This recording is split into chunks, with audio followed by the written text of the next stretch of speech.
అమ్మా బల్లో చెప్పే పాఠాలు నా బుర్రకి ఎక్కట్లా. మరి నీ బుర్రకి ఏమెక్కుతున్నాయిరా? నా ఫ్రెండ్ చెప్పే కబుర్లు. ఆడ ఫ్రెండా మగ ఫ్రెండా? మంచి ఫ్రెండేలే గాని చెప్పు, నన్నేం చేయమంటావు? పాపం ఆ ఫ్రెండ్ నేను చేయమాకమంటాను. అమ్మా నా గురించి నీకు తెలీదా? ఎందుకు తెలీదు? ఇప్పటికే 6 స్కూళ్లు మారావు. నువ్వేగమ్మా మనిషి ఎదిగే కొద్ది మార్పు రావాలన్నది. అందుకే అవన్నీ మారుకుంటూ వచ్చా. అది నువ్వు మారిస్తే రాలేదురా, వాళ్ళు పంపిస్తే వచ్చావు. ఏరా అసలు నువ్వు రేపు పెద్దయ్యాక ఏమవుతావు? ముసలోన్ని అవుతా. ఇంకే ఆ పని చేయరా, పింఛన్ మీద బ్రతుకుదు గాని.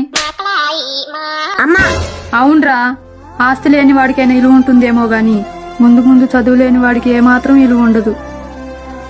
ఆ బాధ మాకు తెలుసు కాబట్టే చెప్తున్నా.